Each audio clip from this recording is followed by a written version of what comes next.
Good morning, Shalom Aleichem. Welcome to another edition of Taste of Torah. My name is Rabbi Yossi Lipsker. There's a beautiful prayer before the Shema that is the introductory prayer for the Shema, and it's a blessing that we recite as a way of preparing ourselves spiritually for the Shema. And one of the most poignant and beautiful lines is V'sein b'libeinu bina lahavina lahaska. We're praying to Hashem, and we're thanking Him also.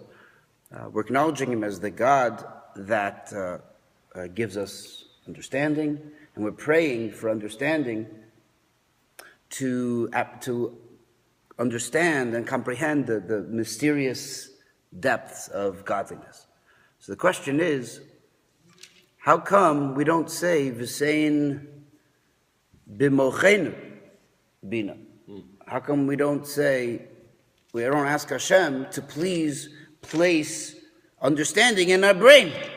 Why are we talking about understanding in our heart, which is typically the way we understand emotions, is the seat of the emotions. That's the headquarters for feeling. So why are we asking for a dose of intelligence in our feeling? There's an interesting halacha, there's a chapter of halachas in the Rambam that talks about avodah zarah, and it goes through a lot of it's very ancient practices of avodah zarah, but conceptually, a lot of the ideas of avodah zarah exist in much more subtle and sophisticated forms. But that's beyond the scope. We're not going to learn about avodah zarah today. But the main idea that I wanted to share with you was the pasuk that the Rambam uses as his source. One of the sources for avodah zarah is right in the Shema. What does it say? V'lo yisasuru achrei levavchem. You shouldn't go after your heart. And the Rambam says, V'lo yisasuru achrei levavchem zu avodah zarah. This is the proof for avodah zarah. V'achrei einechem zuznus. And v'achrei einechem, when it says that you shouldn't follow your eyes, this is referring to immoral sexual behaviors, that the eyes lead to those kinds of inappropriate behaviors, and relationships. So we always define the word acharei. How would you define the word acharei levavchem? You should not follow, lo sasuru, you shouldn't go acharei, to follow your heart. But there's another way of seeing that word.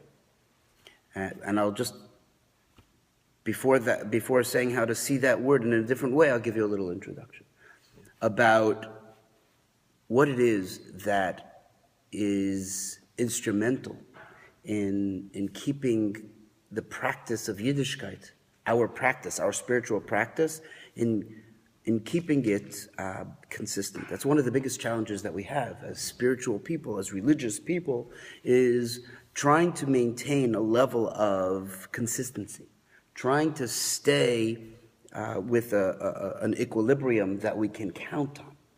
And it's very difficult to do that, and it demands a lot of work and a lot of real serious spiritual work. But what are the ingredients that are absolutely required to not guarantee, but to try to create a consistent spiritual practice? So over the ages, there's been a lot of debate about it. Before the times of the Baal Shem Tov, not to go through the entire Jewish history, before the times of the Baal Shem Tov, a big way of thinking was that Yiddishkeit and the continuity of Yiddishkeit, both on the individual level and on the collective level, is anchored in the study of Talmud. And what another way of seeing that is that it's anchored in deep and profound intellectual apprehending God and godly ideas. And the comprehension of Torah and the comprehension of Talmud, just the understanding of it, that itself keeps you on the straight and narrow in terms of a consistent, serious spiritual practice. The love of Torah, the connection to Torah is central. Now, while that's not wrong, the Baal Shem Tov came along and pointed out that it's simply not enough, that there's another whole world out there that we're missing out on, and that's the world of feeling, the world of emotion. And the Alter Rebbe brought back the sense of existential knowing as opposed to linear thinking as being the only conduit to coming close to Hashem. The Baal Shem Tov reopened up the portal of feeling and connecting to God in an emotional way. And it was a very radical at its time. It was met with a lot of resistance because it was threatening a very established way of life. The downside of that way of life was that it excluded a large swaths of the Jewish population that were essentially disengaged, and as a result of their being ignorant and not knowing how to study Talmud, and I think the economic hardships of the times, that people were very poor during those times, and they were miserable, made it nearly impossible for large segments of the Jewish community to engage in Torah study in any way. And so they were left out. And as a result of being left out, they felt entirely disenfranchised. And the Baal Shem Tov essentially re-engaged an entire generation of Jews by telling them that this was their heritage, this was their birthright, and even if they didn't have that knowledge, they would get to it, but they can get to it slowly, but they can also go in through a different doorway, the doorway of Avodas Hashem, of serving Ivdos Hashem b'simcha. Everybody can connect to Hashem through words of prayer. The downside of that is when we go to that extreme and place the entire emphasis of our spiritual practice on the emotions. That wasn't the Baal Shem Tov's idea. The Baal Shem Tov's goal was to create ultimately a very balanced way of approaching Yiddishkeit, to really integrate both the thinking and the feeling. And so if you go back to the pasuk of Leisasuru achrei levavchem, we can perhaps see it in a different way. We could say, Leisasuru, don't get caught up in the misleading notion that one can construct a full relationship with Hashem that is based entirely on an emotional experience. Because if that's all that is keeping us connected spiritually, then we are jeopardizing our whole spiritual approach, our whole spiritual experience, and we're placing too much pressure on the emotions. What happens when we stop feeling? We're having a bad day. We don't feel anything. The heart is closed. The Alter Rebbe and Tanya discusses at great length the concept of Timtum HaLev. It just happens. Sometimes people who are normally emotionally open and spiritually they're available, sometimes it shuts down. But the question is, what happens when the emotions shut down? What do we have that keeps us still tied in to our practice, to our spiritual practice? And that's the question. Loisasuru Achrei levavchem. Don't get caught up in the trap of what happens achrei, not following levavchem, but achrei levavchem means after levavchem, after an emotional experience.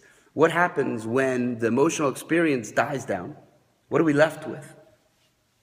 What is our connectedness? Are there other threads that bind us to the spiritual destination that we need to be in?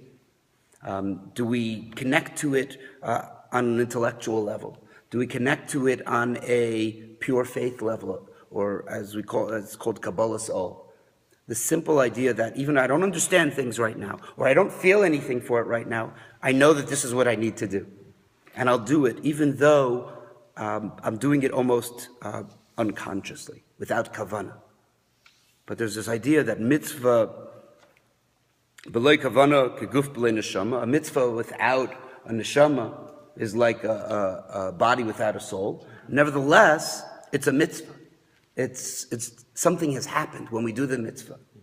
And so typically in Jewish thought, we would compare, we would look at a bird and use it as a metaphor for a mitzvah. We would say that the bird itself, the existence of this bird is the mitzvah, and the wings of the bird is what makes this mitzvah fly up, soar up. So what happens if the bird is grounded, doesn't have the ability to soar for some reason, but the bird is still alive? There's still something there, as opposed to vice versa. So there is something to be said for a mitzvah without the proper mental association, as opposed to no mitzvah at all. And then eventually, once we're in the loop, we regain our momentum emotionally and intellectually, and we regroup, and we get our groove back spiritually. And that element has to be there as well. We have to be prepared for the achrei levavchem kind of days, for the days that we're just not feeling it. And then we have to go down and turn on those emergency lights, the generators that go on even when the regular light is not on. Which brings me full circle back to my original question. Why, when we're preparing for the Shema, do we say, V'sein b'libeinu bina? And based on this idea, it's very clear. Specifically in our hearts is where we need to place a dose of bina, a dose of understanding. So the idea of an emotional experience without any kind of understanding in it is too dangerous and is too much of a risk. And so there has to be a combination, an emotion, I guess we call it emotional intelligence, that blended into the way we feel about things is an underlying understanding of those things as well. And this keeps us able to stay in the game from a number of different vantage points. And that's the connection. That's the introduction to Shema. Dafka, that approach, that is the multi-pronged, multi-dimensional, full connectedness, mind, heart, being included into this into this spiritual practice, that gives us much more of a stability. And I'll finish off with something that we just read in the Parsha that really speaks to this as well. Moshe and Aaron approach Pharaoh, and they said, after one of the plagues, and he was getting a little worn down, he says, okay, you can go out to the desert and worship your God for a little bit. Who's going with you? So Moshe and Aaron turn back to Pharaoh, and they say some very powerful, very classic line that has become one of the battle cries of the Jewish people. They said, we're all going. B'noreinu b'skeneinu nelech. We're going with our elders and with our seniors. We're going with our children. We're going with everyone. Everybody has to leave Egypt. What does this mean on a personal level, on a personal spiritual level? The idea of the exodus from Egypt has to be an experience that is all-encompassing. We don't want to leave any part of us behind. We want to go out of Egypt emotionally. We want to have emotional freedom, but we also we don't want our mind to be still imprisoned. So in order to free our minds, we have to engage and think about things and understand why it is that we're doing what we do, and what is our connection here in a linear way. And we have to learn Gemara, and we have to learn Mishnayos, we have to learn Halacha.